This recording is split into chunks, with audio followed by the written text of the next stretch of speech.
capítulo 6, Marcos capítulo 6, versículo 17 en adelante. Y como no tengo mis audífonos, sí les voy a poner que se pongan mute, aunque la bulla de la niña está acá, pero bueno, igual. Marcos capítulo 6, versículo 17 al 29.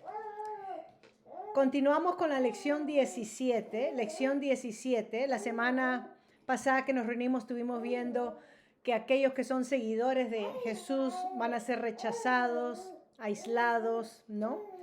Como nuestro Señor Jesucristo ministra a todo este tipo de personas, alcanza realmente a todos. Y acá entonces en medio de la identidad de Jesús, de quién es Jesús y cómo muchos lo confunden, uno de ellos, Herodes, cómo lo confunde con Juan el Bautista, que se había levantado de los muertos y ahora estaba en la persona de Jesucristo, quizás su conciencia atormentándolo como vimos, otros decían que era Elías. Marcos nos da un paréntesis para narrarnos entonces cómo es que muere Juan el Bautista en esta narrativa. Porque Juan el Bautista era el último de los profetas y él fue el que preparó el camino, según Isaías capítulo 40. Él fue el que preparó el camino del Mesías de Israel. Él es el que preparó el camino de nuestro Señor Jesucristo con la predicación del arrepentimiento y con el bautismo, ¿no? El arrepentimiento y el bautismo de agua en el río Jordán.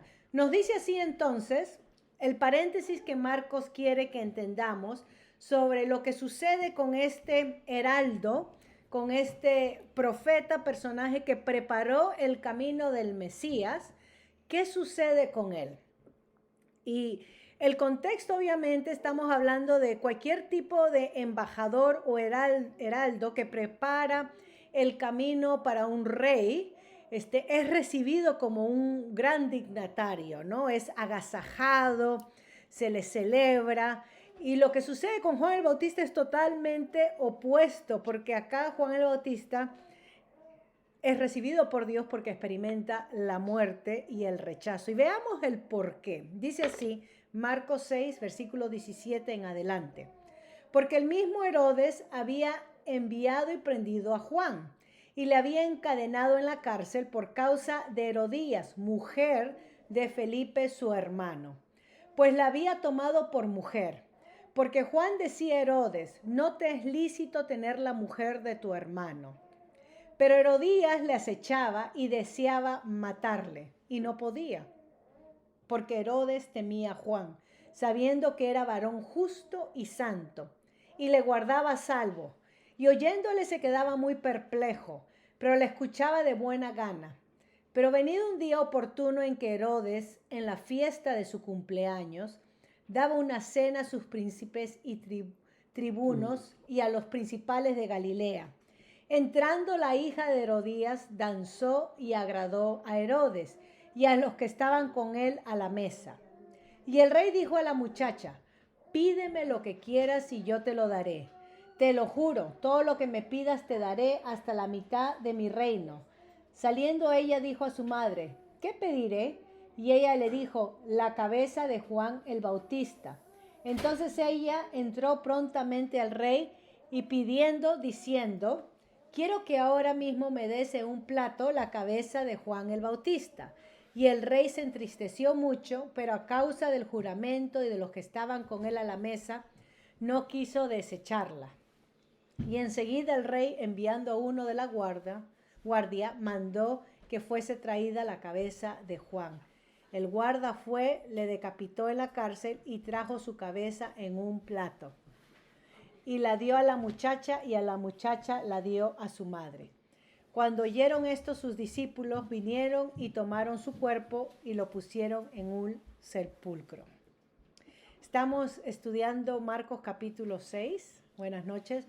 Versículos 17 en adelante. Mi nombre es Yoconda. Soy hija del pastor Marroquín. Se oye clarita. Se oye clarita. Y estamos en Marcos capítulo 6. Y estamos viendo la muerte de Juan el Bautista por Herodes, el rey. Herodes Antifas, el rey o el tetrarca.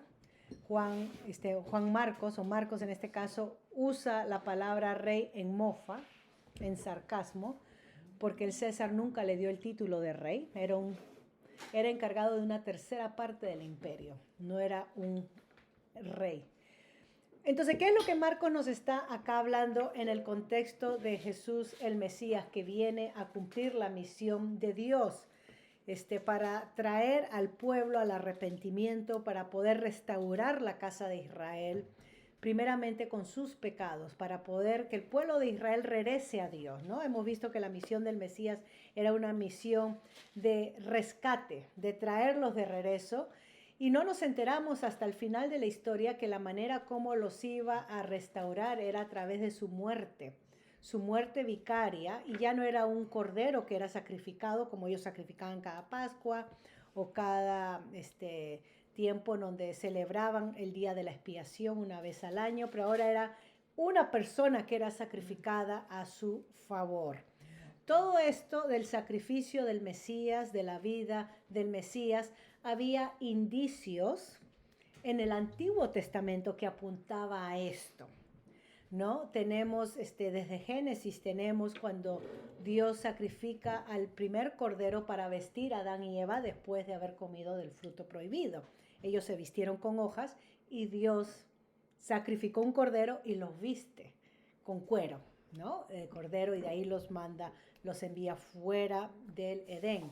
Hemos visto en la historia de Abraham cuando Dios le pide que sacrifique a Isaac en el capítulo 22 de Génesis, y cuando Abraham estaba listo de sacrificar a su hijo, Dios le dice, no lo sacrifiques porque sé que me eres fiel, que en otras palabras, que me amas más que a tu hijo, porque no escatimaste en querer darme a tu hijo.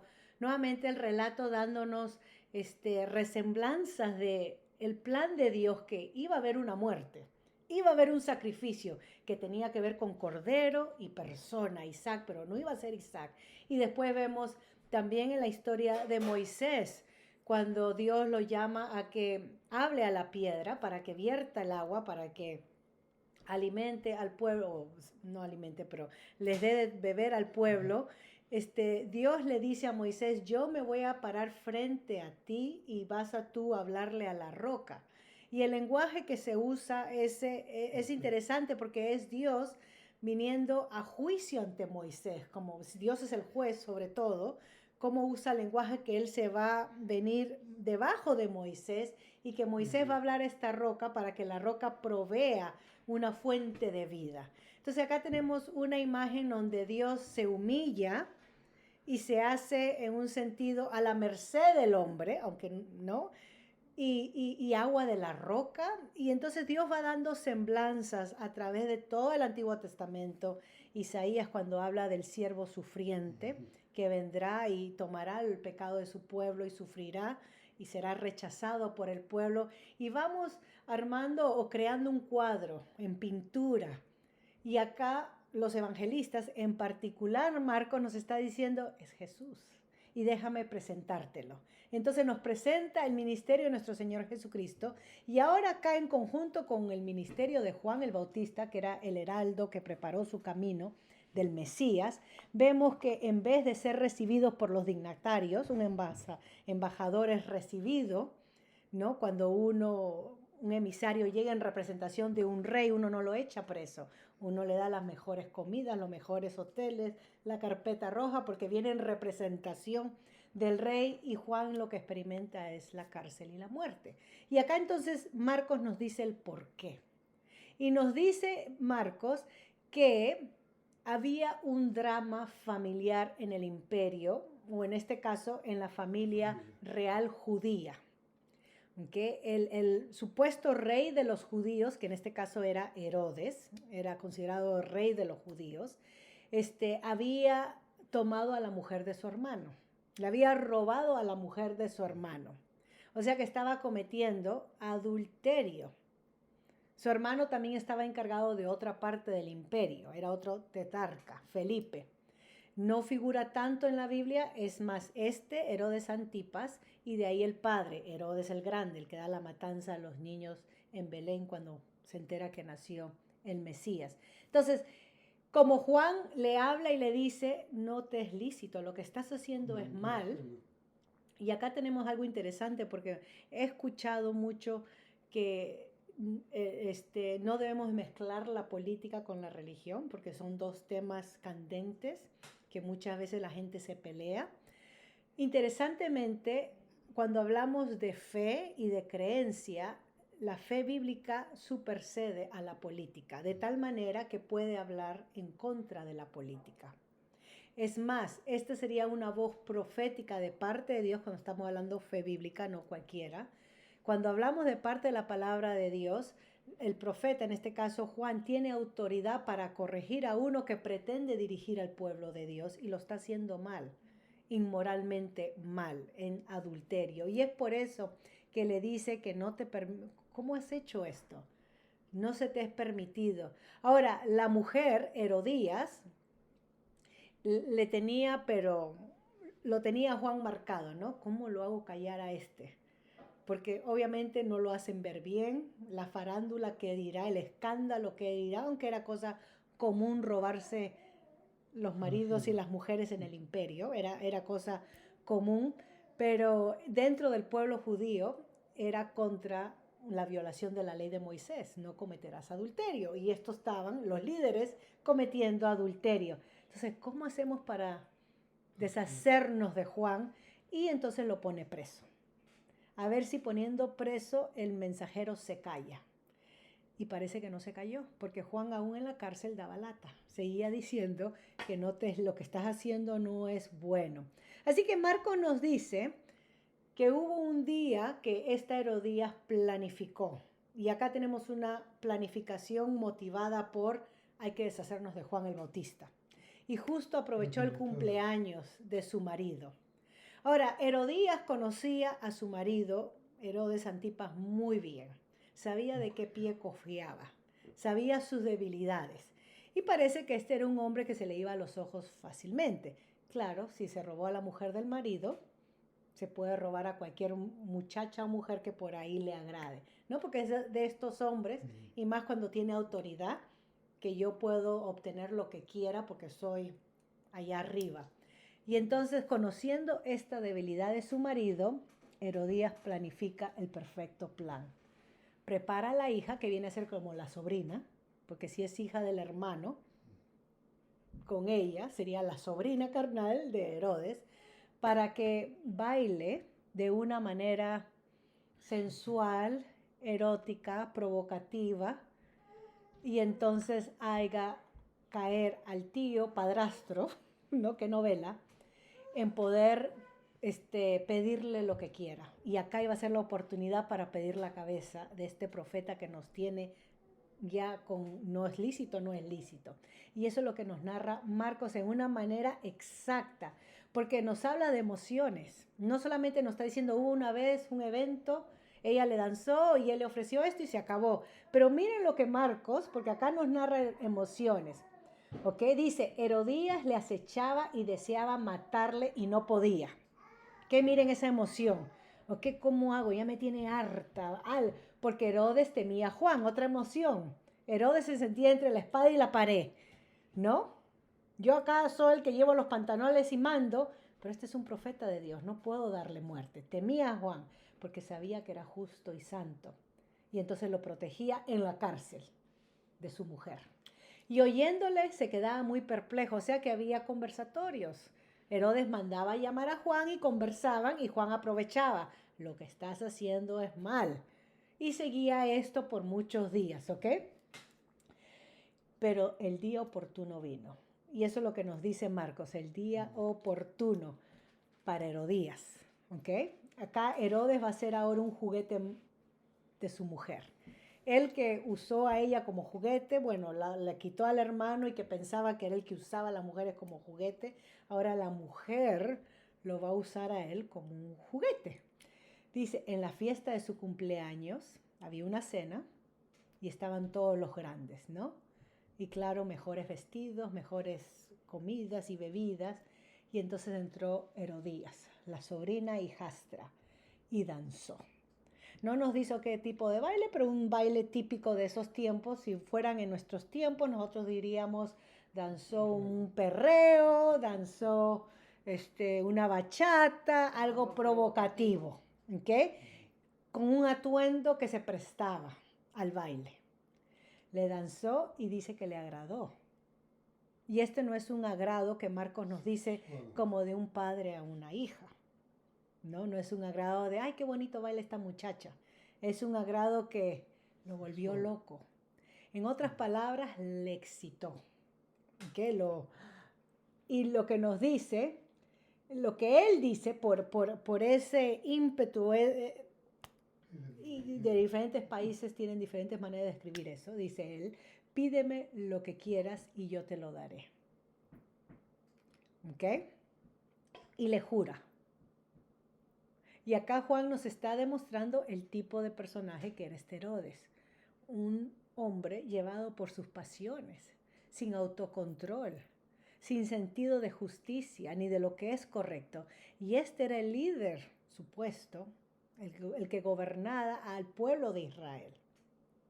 O sea que podemos tener dentro del pueblo de Israel líderes corruptos. Y si vamos al Antiguo Testamento, todos los reyes del norte eran reyes corruptos y había muchos de los tribus de Judá que eran reyes corruptos. Y Dios los entrega a guerra, los aniquila, los castiga, porque no seguían los mandamientos de Dios.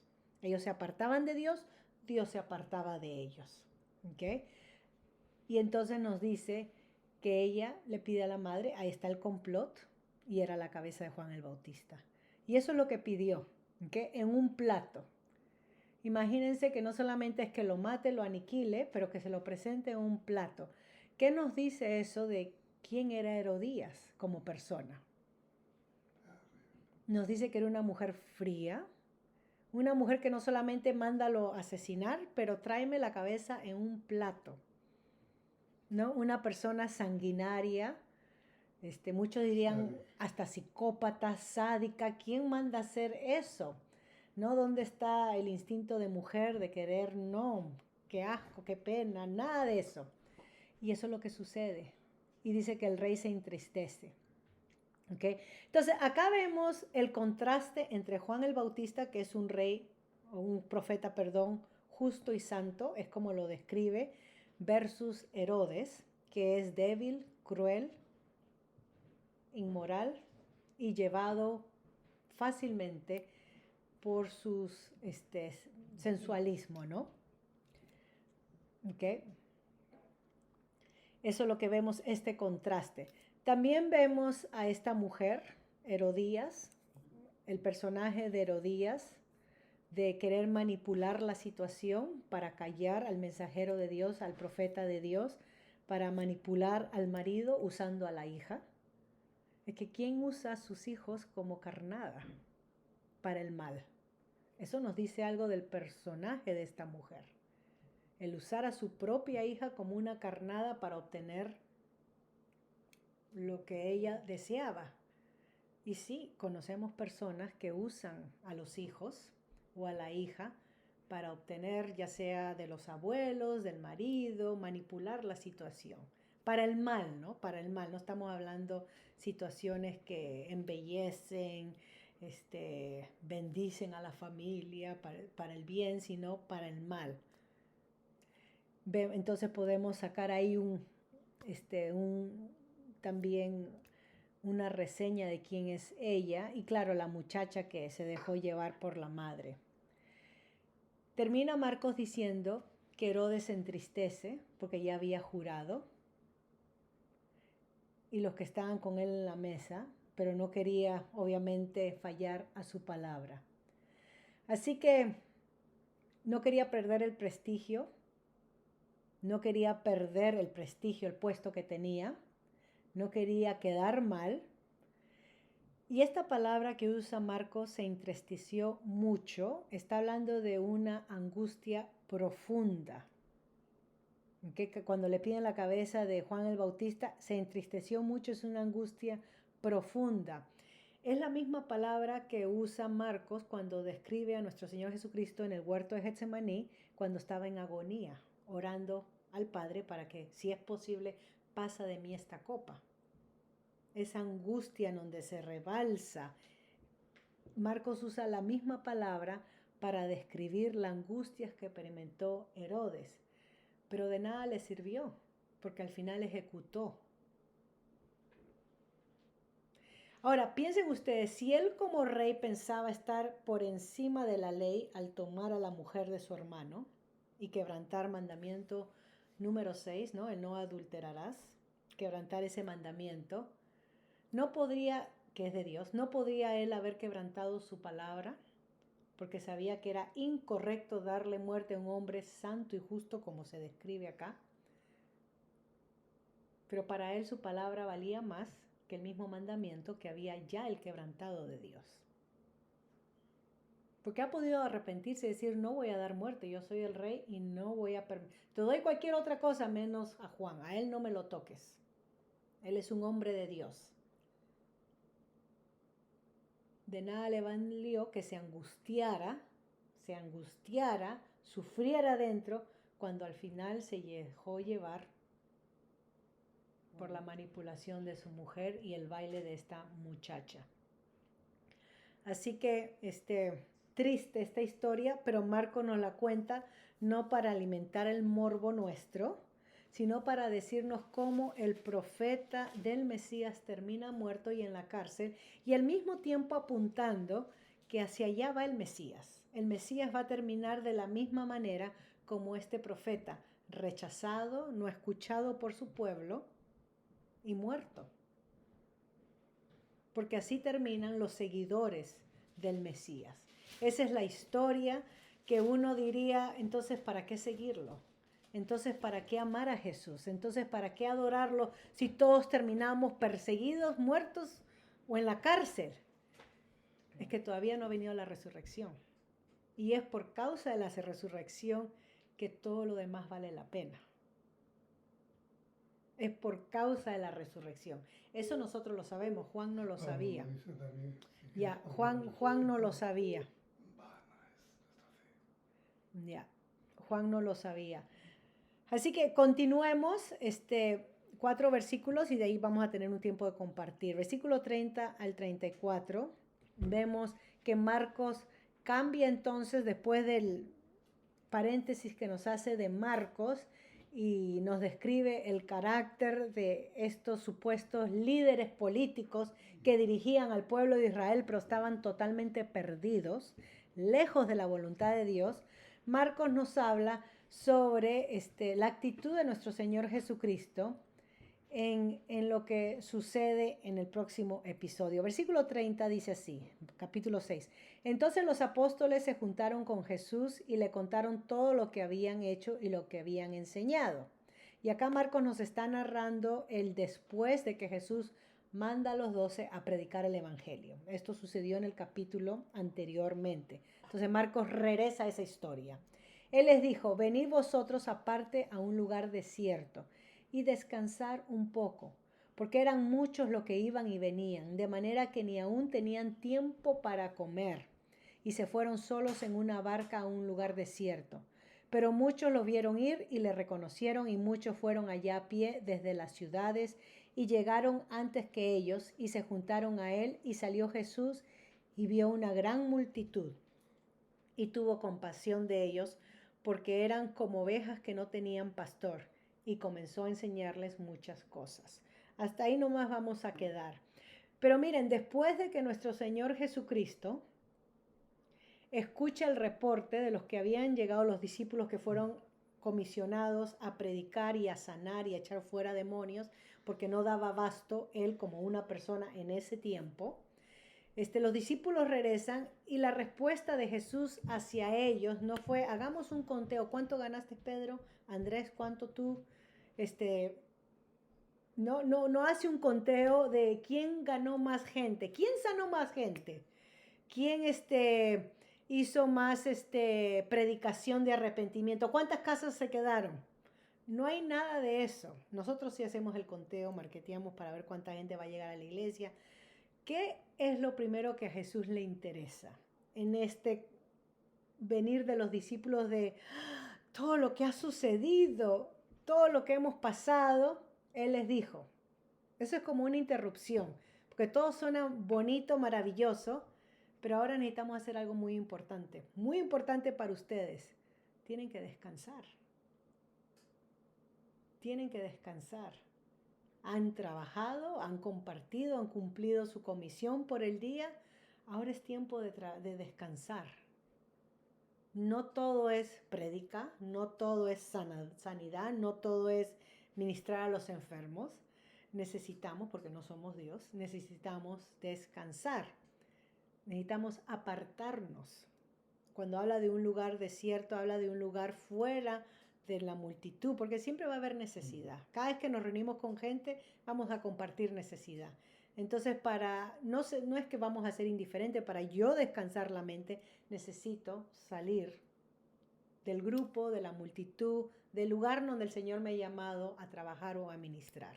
Y eso es lo que hace Jesús. Y nos dice Marcos, porque habían muchos que iban y venían, y no había ni tiempo para comer. Nos ha tocado a nosotros vivir esos tiempos, donde vivimos vidas tan trajinadas, agitadas, que quizás comamos en el carro manejando. Un sándwich, una manzana, porque no hemos tenido tiempo. Y nuestro Señor nos invita a apártate y descansa. Sí, pero tengo que hacer esto. Sí, pero tengo que llegar a final del día con esto. Trajinamos mucho y nos perdemos nosotros mismos. Necesitamos descansar.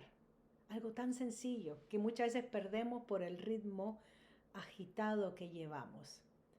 Podemos decir, ellos estaban en una misión espiritual y gloriosa. Allá arriba, ¿qué más que ser un discípulo comisionado con Jesús? Eso no se compara ni a abogado ni a doctor, porque allá arriba están ellos. Jesús le dice, apartémonos y descansen. No todo es trabajo. Y entonces Marco nos describe la realidad. ¿Ok?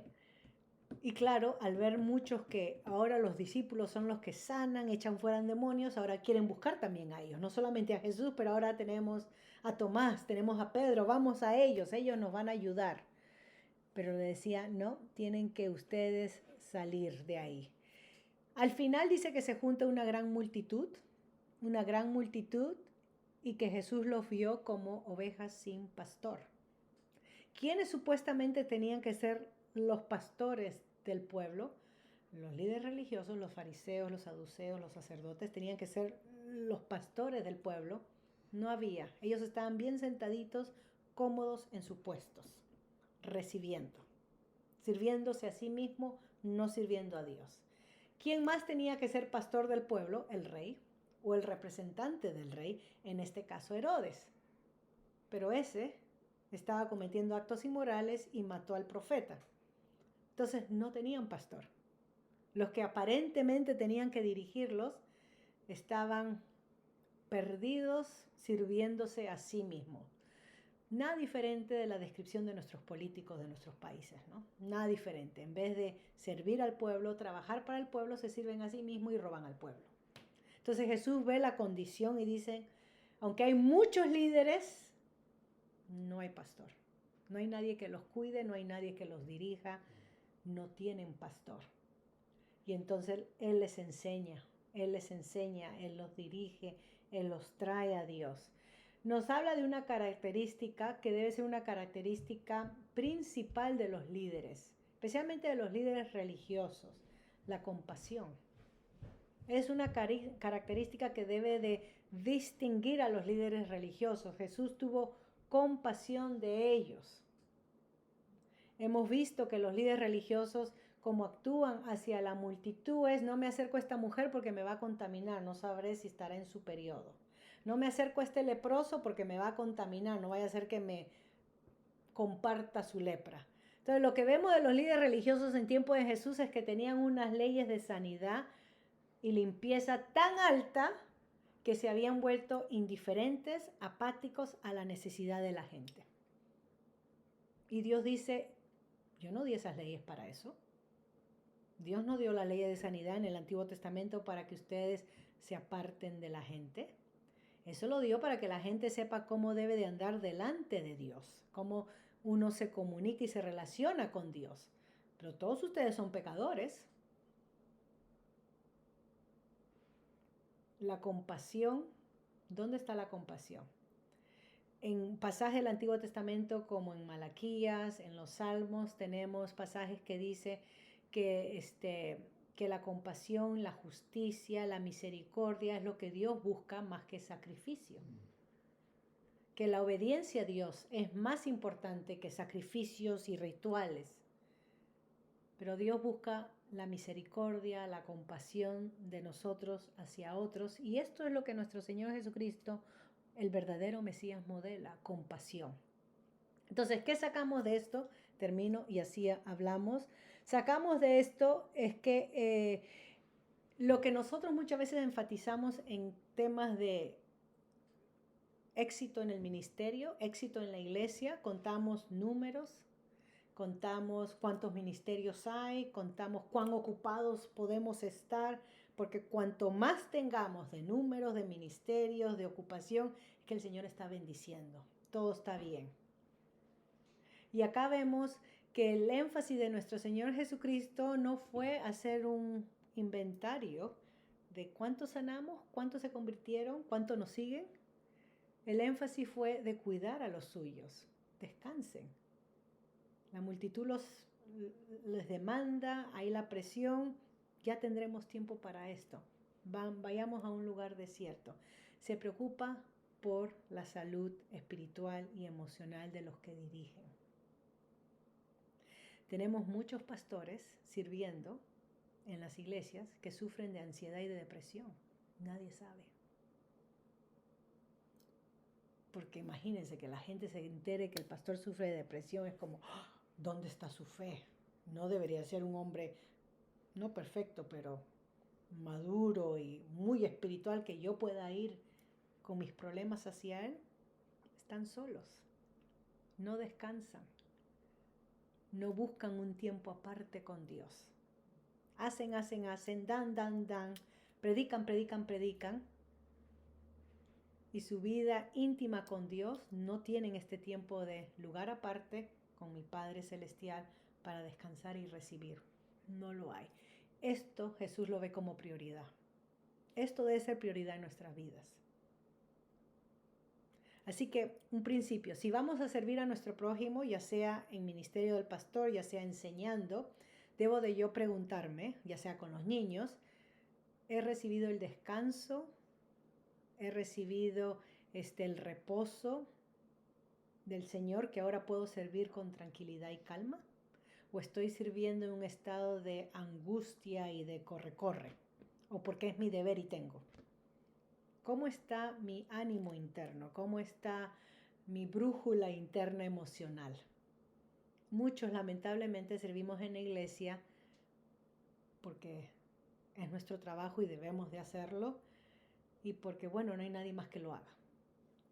Y no por agradecimiento y amor. Y ahí es donde la compasión baja. Entonces, si viene gente con necesidad, no los amamos, sino que, ¿qué necesita? Ya, de una vez, hagamos eso para que no nos moleste. Estamos cansados, sobretrabajados. Cuán importante es eso. También aprendemos en este pasaje que el verdadero siervo de Dios, en este caso modelado por nuestro Señor Jesucristo, ve las necesidades de sus ovejas. Dice que vio a sus ovejas como no tenían pastor. Eso significa que él vio la necesidad de ellos. ¿Vemos las necesidades de otros o solamente veo la mía? Yo necesito que me escuchen. Yo necesito que me presten atención. Él vio la necesidad y entonces tuvo compasión. ¿Cuántos líderes no conocen a sus ovejas ni ven la necesidad de sus ovejas? ¿No? Hay algo que debemos de orar por ellos, y también motivo para corregir. Y siguió entonces enseñándoles muchas cosas. Siguió enseñándoles. Herodías y la muchacha nos habla de vidas inmorales, vidas que le importa un bledo el mensaje de Dios y la vida espiritual. Pero aún así, esas personas, si están dentro del pueblo de Dios, como lo eran ellos, necesitan escuchar la verdad de Dios. Lo que es lícito y lo que no es lícito. No nos vamos a callar la boca porque no queremos ofender. Porque en este caso, Juan hubiera sido uno que ofendió y reofendió. ¿Cómo se te ocurre, Juan, decirle eso al rey? El rey no está por encima de la ley de Dios. El rey se tiene que someter a la ley de Dios. Y lo único que hizo es apuntarle a lo que Dios dice. Así que nosotros, si estamos en medio de un pueblo de Dios, parte de amarlos es también comunicar la verdad. Lo que nos es lícito, lo que no nos es lícito. Y muchas veces no lo comunicamos porque no queremos perder a la persona. Se va. Ah, si me vas a decir eso, entonces me voy. Acá no me conviene estar. Es que en amor te digo lo que Dios dice. No es mi opinión y a Dios no le agrada esto. Y lamentablemente va a haber rechazo, como hemos visto, y va a haber gente que no va a entender, como ya hemos visto. Entonces voy a parar acá. Esta es la lección 17. La lección 17 y quiero recalcar la importancia de cómo el evangelista Marcos presenta al Mesías y al pregonero, que es Juan, profeta, el último profeta, cómo los presenta como personas que no son agradables ante la multitud, personas que no son populares, que no se les aplaude, pero por el contrario, personas que son perseguidas, malentendidas y terminan muriendo. Entonces, ¿qué significa el evangelio hasta ahora? El evangelio huele a muerte, porque va a predicar acerca de nuestros pecados y nuestra enemistad contra Dios. Huele a muerte, pero no es solamente huele a muerte, también huele a vida. También hay vida y esperanza. Y Marcos nos va a narrar acerca de la vida y la esperanza y la nutrición de la vida con el próximo evento que vamos a estudiar ya para la próxima. Voy a parar acá entonces.